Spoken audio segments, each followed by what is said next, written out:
देश के 113 million private और गवर्नमेंट स्कूल के बच्चे घर बैठे हैं। कोरोना जैसी वैश्विक महामारी का संकट पूरे विश्व में छाया हुआ है और सोशल मीडिया में आजकल एक और लेटेस्ट टॉपिक चल रहा है। No fees, no online classes, teachers लुटेरे हैं, इसके अलावा भी बहुत कुछ। क्या आपको लगता है कि स्कूल और पेरेंट्स के बीच में मतभेद बढ़ रहा है? इस बढ़ते मतभेद में आखिर गलती किसकी है? स्कूल मैनेजमेंट की, प्राइवेट स्कूल के टीचर्स की या फिर पेरेंट्स की? नमस्कार, मैं नेहा जोशी आप सभी का हार्दिक अभिनंदन करती हूँ। शिक्षा सबसे शक्तिशाली हथियार है जिसे आप दुनिया बदलने के लिए इस्तेमाल कर सकते हैं, लेकिन आज के समय में कुछ लोगों ने शिक्षा को ही कटघरे में खड़ा कर दिया है। भविष्य में वो अनपढ़ नहीं होगा जो पढ़ ना पाए, अनपढ़ वो होगा जो यह नहीं जानेगा कि सीखा कैसे जाता है। जी हाँ, हर व्यक्ति के अंदर हर उम्र में सीखने की क्षमता होनी चाहिए, सीखने की योग्यता होनी चाहिए, परंतु सीखने की योग्यता के साथ साथ उसे सही और गलत की पहचान का होना अत्यंत आवश्यक है। लेकिन आज के समय में कुछ लोगों ने शिक्षित होने के बावजूद भी शिक्षा को, स्कूल को कटघरे में खड़ा कर दिया है। स्कूल प्रशासन के आगे पीछे प्रश्न चिन्ह लगा दिए हैं। आखिर इन सब में गलती किसकी है? आजकल सोशल मीडिया में बहुत सारी पोस्ट की जा रही हैं, शेयर की जा रही हैं। उन पोस्ट की सबसे पहले मैं आपको कुछ झलकियाँ दिखाना चाहती हूँ। ये एक रवि श्रीवास्तव जी हैं। इन्होंने एक पोस्ट शेयर करी है जिसमें इन्होंने कहा है कि स्कूल वालों के अलग ही चोचले हैं। उन्होंने ऑनलाइन क्लासेस के नाम पर पूरी फीस के लिए यहाँ पर लिखा है। इन्होंने कहा है कि अगर बच्चे को पढ़ा सकते तो हम यूट्यूब से पढ़ा देते। इन्होंने कहा है पूरे महीने की फ़ीस का जो उन्होंने सैलरी बताई है वो 30 GB डाटा से उसको तोला है। और इन्होंने आखिर में कहा है कि लूट मत मचाओ। स्कूल वालों के लिए कहा है ये बात। नेक्स्ट पोस्ट है, यहाँ पर गिरीश शर्मा जी हैं, इन्होंने एक पोस्ट करी है जिसमें कहा है कि स्कूल एक मॉल है, फलाना ढिमकाना। इन्होंने कहा है इतना लूटने के बाद भी बेशरम फीस मांग रहे हैं। स्कूल के लिए इन्होंने कहा है बेशरम फीस मांग रहे हैं। नेक्स्ट है, no school no online classes without fees. यहाँ पर एक वरुण चौधरी जी हैं, इन्होंने लिखा है, इन्होंने तो पूरा कैलकुलेशन ही कर दिया है कि अगर क्लास में इतने बच्चे हैं तो इतनी टोटल फीस आ जाती है। नेक्स्ट, इन्हीं वरुण चौधरी जी ने कहा है कि 100% श्योर हैं कि 70% स्कूल का जो स्टाफ है वो विदाउट बीएड है। सर ने आकर सबकी डिग्रियां चेक करी थी, इसलिए इन्होंने ये लिखा है। ये एक IDS कंप्यूटर इंस्टीट्यूट के संचालक हैं, डायरेक्टर हैं। इनका कहना है कि 3 महीने से इनका इंस्टीट्यूट बंद है। आखिर ये किसको जिम्मेदार ठहराएं? ये रशिक गुप्ता जी हैं, इन्होंने एक पेरेंट्स के लिए बहुत ही अच्छा सुझाव दिया है कि पेरेंट्स को फ़ीस जमा करानी चाहिए, नहीं करानी चाहिए, और पेरेंट्स को क्यों फ़ीस जमा करानी चाहिए, क्यों शिक्षा पे इतने सवाल उठ रहे हैं, उसका आंसर इसमें एक संदेश है इनका। ये एक राजनितिन सैनी सर हैं, इन्होंने लिखा है पढ़ाना भी है तो प्राइवेट स्कूल में फ़ीस भी नहीं देनी और गलत शब्दों का प्रयोग भी करना है स्कूल के लिए। ये नेक्स्ट पोस्ट है जिसमें इन्होंने कहा है कि ऑनलाइन क्लासेस में बच्चों को कुछ भी समझ में नहीं आता है। नेक्स्ट पोस्ट है, इन्होंने कहा है कि अगर हम लोग ऐसे ही करेंगे तो ये हमारे बच्चों के लिए गलत उदाहरण है। नेक्स्ट है, जब बच्चे ही नहीं पढ़े तो फिर फीस किस बात की। और राज्य के 10,000 से अधिक स्कूलों के बंद होने का खतरा, ये भी सोशल मीडिया में किसी ने पोस्ट किया था। ये एक है, फीस के मुद्दे पर अफवाहों से बचें, दूर रहें प्लीज़, हाँ दूर रहिए इस चीज़ से।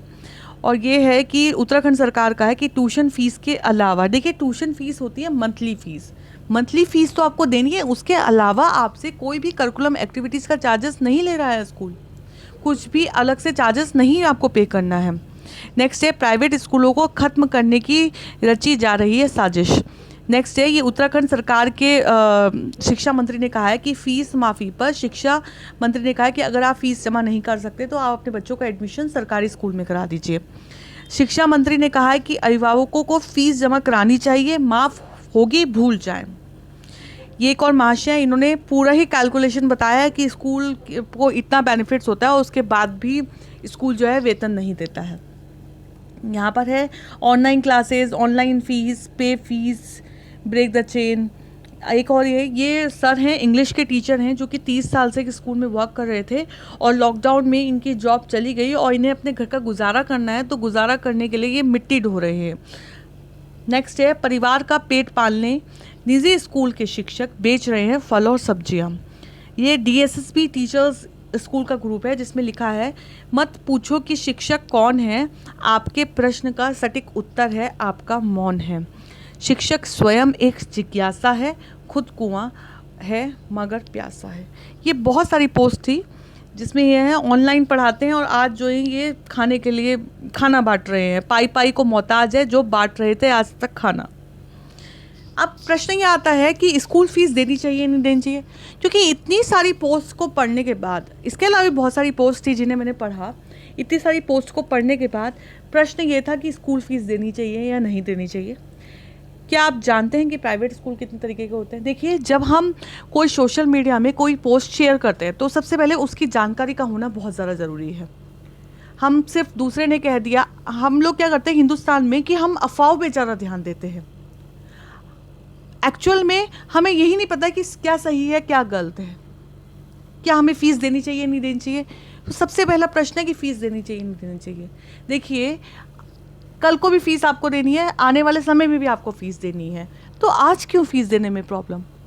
मैं मानती हूँ कि आज के टाइम पे आपके बिजनेस नहीं चल रहे हैं, किसी की जॉब है, उनके जॉब से उनको निकाल दिया गया है, या कुछ भी प्रॉब्लम्स हो रही हैं, लेकिन सेम कंडीशन हमारे साथ भी है, शिक्षा के साथ भी, शिक्षा विभाग के साथ भी है, स्कूल टीचर के साथ भी। आप लोग फीस नहीं देंगे तो हमें ना चाहते हुए भी टीचर्स को जॉब से निकालना पड़ेगा। बहुत सारी प्रॉब्लम्स है। तो आप चाहते हैं कि जैसा आपके साथ हो रहा है वैसे ही दूसरे के साथ हो। आप पूरी फीस जमा नहीं करा सकते। सपोज 500 फीस है तो आप उसमें से 300 रुपये जमा करा दीजिए, 200 जमा करा दीजिए, कम से कम कुछ तो आपका पेमेंट जो है वो उतरेगी। ज़रूरी नहीं है आपके संग दिक्कत है, आप स्कूल जाइए, स्कूल प्रशासन से फ़ोन पे बात कीजिए, उन्हें बताइए कि हम पूरी फीस जमा नहीं करा सकते, क्या हम थोड़ा अमाउंट जमा करा सकते हैं, तो ज़रूर आपकी प्रॉब्लम का सलूशन होगा। लेकिन सोशल मीडिया में इस तरह की बातें कर कि ऑनलाइन क्लासेस ये है, यूट्यूब पे ऐसा हो जाएगा वैसा हो जाएगा, नहीं, ये एक हिंदुस्तान के नागरिक को ऐसा कहना, चाहे वो शिक्षित हो या ना हो, शोभा नहीं देता। नेक्स्ट है, क्या आपको जानते हैं कि प्राइवेट स्कूल कितने तरीके के होते हैं? तो मैं आपको बता दूं, प्राइवेट स्कूल बहुत तरीके के होते हैं। एक नॉर्मल सिंपल लैंग्वेज में बताती हूँ प्राइवेट स्कूल्स का। एक प्राइवेट स्कूल है जिसमें फ़ीस जो है वो 5,000 रुपये से शुरू हो रही है पर मंथ की, और 10,000 रुपये है, 10,000 रुपये। ये एक प्राइवेट स्कूल ये है। सेकंड प्राइवेट स्कूल ये है जहाँ पर फ़ीस जो है वो 3,000 रुपये से शुरू होती है और फ़ीस है 5,000 रुपये तक। नेक्स्ट प्राइवेट स्कूल है जहाँ पर फ़ीस जो है वो 2,000 से शुरू होती है और फिर होता है जहाँ जो कि 3,000 रुपये तक है, इस बीच में होती है। एक और स्कूल्स है जिसमें कि फ़ीस स्टार्ट होती है 800 रुपये से शुरू होती है और वो चलती है 2,000 रुपये तक। एक और स्कूल है जहाँ पर फीस ही 200, 300, 400, 500 आती है। अब मुझे बताइए, हम छोटे लेवल के प्राइवेट स्कूल्स को भी और हाई लेवल के प्राइवेट स्कूल्स को भी एक साथ क्यों जोड़ रहे हैं? जो इंसान 200, 300, 400 रुपये जहाँ पर फीस जाती है, नॉर्मल सी बात है वहाँ पर लेबर क्लास का बंदा जॉब कर रहा होगा। जहाँ पर 2,000 से 3,000 रुपये की फ़ीस जाती है वहाँ पर मिडिल क्लास का बंदा जॉब कर रहा होगा। आप बताइए, लेबर क्लास तो बोल रही है हमारे पास काम नहीं है, मिडिल क्लास क्या बोले? मिडिल क्लास ना तो वो लेबर का वर्क कर सकती है, ना वो हाई लेवल का वर्क कर सकती है, वो 20 मझधार में है, वो इस चीज़ को समझ रही है। और जो हाई लेवल के स्कूल्स हैं उनमें फ़ीस ज़्यादा है, तो नॉर्मल सी बात है, जिन्होंने अपने बच्चे को हाई लेवल में डाला है, अपनी कैपेसिटी के हिसाब से आप अपने बच्चे का एडमिशन कराइए। स्कूल ने आकर आपको नहीं बोला था कि आप हमारे स्कूल में आए, हमने खुद सोचा कि हमें अपने बच्चे का एडमिशन यहाँ कराना चाहिए कि जितनी हमारी चादर है उतने ही हमने पैर फंसारे। तो स्कूल को, सभी स्कूल को एक साथ मत जोड़िए। आप पर्टिकुलर जिस स्कूल से आपको समस्या है उस स्कूल का नाम लीजिए। आप सारे प्राइवेट स्कूल में सब तरह के प्राइवेट स्कूल्स आते हैं जिनके बारे में मैंने आपको बताया, जहाँ पर फीस के लिए इतना है, तो प्लीज़ आप सबको एक साथ मत जोड़िए। नेक्स्ट क्वेश्चन है, कहाँ गया स्कूल का फंड? जहाँ पर 200, 300, 400 रुपये फ़ीस हो, यानी कि जो नीचे की 3 कैटेगरीज थी उन पे जिनकी फ़ीस जो है वो 2,500 रुपये से कम में है या 3,000 से कम में, वहाँ पर स्कूल फंड कहाँ से आ जाएगा? हाई लेवल के स्कूल्स होते हैं, वहाँ पर आप बताइए, जो एक आपने मूवीज़ देखी हैं जहाँ पर बहुत बड़ी मूवीज़ होती हैं, जहाँ पर बड़े बड़े स्टार्स होते हैं, तो वहाँ पर हर कोई पैसा इन्वेस्ट करता है। छोटी जगह कोई पैसा इन्वेस्ट करता है? सेम कंडीशन वही आ गई। छोटे स्कूल में कहाँ कोई पैसा इन्वेस्ट करेगा, कहाँ से वो फंड लाएगा? जिस स्कूल पे आधे लोगों की, देखिए अब छोटे स्कूल में क्या है, कुछ बच्चे जो है आरटी के थ्रू पढ़ रहे हैं, आरटी यानी कि राइट टू एजुकेशन। कुछ बच्चों की जो है वो फीस ही माफ़ है, वहाँ पर बच्चे फ्री पढ़ रहे हैं। क्यों फ्री पढ़ रहे हैं? क्योंकि 2 भाई बहन है या 3 भाई बहन है तो फ्री पढ़ रहे हैं। एक कुछ जगह क्या होता है, गर्ल्स की एजुकेशन फ्री है। तो ऐसे स्कूल्स का क्या होगा? यहाँ पर फंड्स कहाँ से आएंगे? ये लोग टीचर्स को कैसे सैलरी देंगे? यहाँ तो कोई फंड नहीं है, यहाँ तो कोई सैलरी नहीं है। तो प्लीज़ आप 400 का मल्टीप्लाई की इतनी फीस है और इतना मल्टीप्लाई इतना बेटर नहीं। एक क्लास में अगर 40 स्टूडेंट हैं, सपोज एक क्लास में 40 स्टूडेंट है, तो ये श्योरिटी नहीं है कि 40 के 40 स्टूडेंट की फ़ीस आएगी। नहीं, उन 40 स्टूडेंट्स को भी हम 3 कैटेगरीज में डिवाइड कर सकते हैं। कुछ उसमें से बच्चे हैं जो 10% बच्चे होंगे जिनकी कि आरटी के थ्रू होगा, ये हमारे 10% बच्चे हो गए जो कि आरटी के थ्रू हो गए। कुछ बच्चे ऐसे होंगे जिनके जो कि फ्री पढ़ रहे हैं। कुछ स्कूल्स ऐसे होते हैं जहाँ पर गर्ल्स की एजुकेशन फ्री है। अगर नहीं है तो ये वाली कैटेगरी तो दोनों जगह होगी। कुछ जगह पे फीस माफ़ होगी, किसी के फादर की डेथ हो गई, किसी का कुछ है तो फीस माफ़ है। बाकी बच्चे, अगर इन सब में अगर आपके पास 60% पेरेंट्स बचता है, 60% बच्चा बचता है, तो 60% के हिसाब से आप कैलकुलेशन करिए। क्या स्कूल प्रशासन ने कभी भी आपसे पूछा कि आप कितनी रिटर्न्स पे करते हैं? जब आपसे आज तक आपकी इनकम से लेकर कोई प्रश्न नहीं किया गया, तो आप क्यों कर रहे हैं? क्यों शिक्षित होकर अशिक्षित वाली बात कर रहे हैं? आज आपको टीचर बुरा लग रहा है, क्यों? क्योंकि टीचर जो है फीस मांग रहा है। अगर पेरेंट्स ड्रिंक करते हैं, स्मोक करते हैं, तो एक बात देखिए, आपका ड्रिंक और स्मोक और एक तरफ आपके बच्चे की फीस, उन दोनों का ना डिफरेंस देखिएगा। आई थिंक 1/4 आएगा। मैं एक तरफा बात नहीं कर रही हूँ। मैं मानती हूँ आपकी शॉप बंद है, आपका बिजनेस बंद है, आपको ऑफिस में सैलरी पूरी नहीं मिल रही है, कट कर मिल रही है, लेकिन इन सब के बीच में सिर्फ स्कूल ही क्यों कटघरे में खड़ा कर दिया? शिक्षा को ही कटघरे में क्यों खड़ा कर दिया? आप भूल गए कि इसी स्कूल ने आपको डॉक्टर दिए, इंजीनियर दिए, कमांडर्स दिए, बड़े बड़े अफसर्स दिए। ये वही टीचर्स हैं जिन्होंने आपके बच्चों के लिए 8 से 10 घंटे तक काम किया, स्कूल में पढ़ाया, कॉलेज में पढ़ाया और उसके बाद फिर ट्यूशन पढ़ाया। अब आप सोचेंगे ट्यूशन पढ़ाया तो टीचर ने क्या ट्यूशन की फ़ीस नहीं ली, स्कूल की फ़ीस नहीं ली? आपके सबके मन में, क्योंकि आजकल टाइम ऐसा चल रहा है, आप सब ये बोलेंगे स्कूल की फ़ीस नहीं ली, ट्यूशन की फ़ीस नहीं ली। आप ये बताइए, एक टीचर एक बच्चे को शिक्षा देता है, चाहे वो ट्यूशन पढ़ा कर दे, चाहे वो स्कूल की फ़ीस लेकर दे। शिक्षा देने के बाद जो शिक्षा उसने आपके बच्चे के अंदर दी, वो शिक्षा ताउम्र, पूरी उम्र उसके अंदर रहेगी। वो ज्ञान आपके बच्चे से कोई छीन नहीं सकता।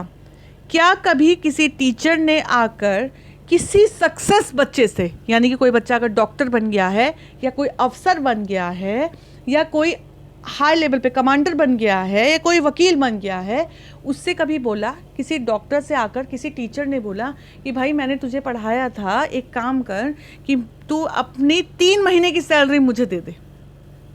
क्या कभी मांगा? नहीं ना, सिर्फ उस समय मांगा, क्योंकि उसने जो ज्ञान दिया है उसके लिए ये कीमत, उससे कीमत मत जोड़िए, पैसे मत जोड़िए उस चीज़ से। क्योंकि आज जो टीचर है ना, उसको आप सब ने कटघरे में खड़ा कर दिया। आप सब इतना कुछ बोल रहे हैं, क्या शिक्षा विभाग को बुरा नहीं लग रहा होगा जो आप शिक्षा को कटघरे में उठा रहे हैं? आप खुद इस लेवल पे खड़े हैं जो आप बोल रहे हैं। अगर आप बोल रहे हैं क्योंकि आप शिक्षित हैं, खुद आप ज्ञान का अपमान कर रहे हैं ये सब कुछ बोलकर। आज आपको टीचर बुरा लग रहा है क्योंकि टीचर आपसे फीस मांग रहा है। हमारे देश का प्रधानमंत्री इस समय हम सबको एक साथ होकर इस प्रॉब्लम को का सलूशन करने के लिए कह रहे हैं, और हम सब क्या कर रहे हैं? आपस में लड़ रहे हैं, झगड़ रहे हैं, पोस्ट कर रहे हैं। शर्म आनी चाहिए आप सबको। शिक्षा को इस तरह से बदनाम किया जा रहा है, स्कूल को बदनाम किया जा रहा है। No school, no online classes. आपने कभी सोचा अगर 1 साल तक आप टीचर जो है या सालों तक टीचर हड़ताल पे बैठ जाएं तो आपका क्या होगा? टीचर, आपने देखा है टीचर जो है वो क्या बोलते हैं, ढो भी सकता है, मिट्टी तक ढो सकता है। वो अपने बच्चों को पालने के लिए क्या बोलते हैं, सब्जियां तक बेच सकता है। ये कोई बहुत बड़ी बात नहीं कि वो सब्जियां तक नहीं बेच सकता, वो सब्जियां तक बेच सकता है। लेकिन अगर सभी टीचर हड़ताल पे बैठ जाएं तो आप क्या अपने बच्चे को यूट्यूब पे बैठकर अपने आप से शिक्षित कर देंगे? सवाल कड़वे हैं। आप मुझे बताइए, अप्रैल में, मई में आपके पास कोई आंसर नहीं था, आपकी कोई पोस्ट नहीं आई, अपना अप्रैल में आई ना मई में आई। जून में क्यों आई? क्योंकि जून में आपके बच्चे की ऑनलाइन क्लासेस नहीं चल रही थी। दिक्कत कहाँ है? पहले क्या होता था, पेरेंट जो है वो अपना व्हाट्सएप पे, यूट्यूब पे, फेसबुक पे, इंस्टाग्राम में लगे रहते थे। अब क्या है, उनकी फ्रीडम खत्म हो रही है, क्योंकि सारा दिन उनके पास बच्चा रहता है। सारा दिन वो लोग यूट्यूब नहीं चला पाते, व्हाट्सएप नहीं चला पाते, इसलिए प्रॉब्लम हो रही है। प्रॉब्लम शिक्षा से नहीं हो रही, प्रॉब्लम आप लोग खुद क्रिएट कर रहे हो, क्योंकि आप परेशान हो चुके हो। आपको पढ़ाना पड़ रहा, आपको साथ देना पड़ रहा। अरे हमारे प्रधानमंत्री ये बात बोल रहे हैं, देखिए देश में कितनी बड़ी समस्या है, कोरोना जैसी समस्या है, देश में टिड्डियों का आक्रमण है। अब चीनी सैनिकों ने हमारे 20 जवान मार दिए। आप बताइए, किसी जवान ने आकर, तो किसी जवान के घर वालों ने तो आकर नहीं बोला कि हम आपके देश की रक्षा क्यों करें, हमारे तो जान को खतरा है। आप बताइए, अगर वो सेना जो है वो अगर सीमा पर हैं तभी आज हम जीवित हैं, यहाँ बैठे हैं, इस तरह की बेबुनियाद बातें कर रहे हैं, क्योंकि हम जीवित हैं, हम सही हैं। लेकिन प्लीज़ मेरी आप सब से हाथ जोड़कर विनती है, आप अपनी रिस्पॉन्सिबिलिटी निभाइए। ज़्यादा फीस नहीं, कम फीस दीजिए, लेकिन सब मिलजुल कर एक दूसरे का साथ दीजिए, तभी आप लोग सही मायने में शिक्षित होंगे। और हमारा भारतवर्ष इतना कमज़ोर नहीं है, हमारे भारतवर्ष के लोग इतने कमज़ोर नहीं हैं जो एक दूसरे का साथ नहीं दे सकें। और प्लीज़ अफवाहों से बचें। अगर मेरी किसी भी बात से किसी को भी थोड़ा बहुत भी क्षति पहुंची हो, दुख पहुंचा हो या बुरा लगा हो, तो उसके लिए मैं माफ़ी चाहती हूं। लेकिन प्लीज़ अफवाहों से बचें और सही और गलत की पहचान सीखें। धन्यवाद।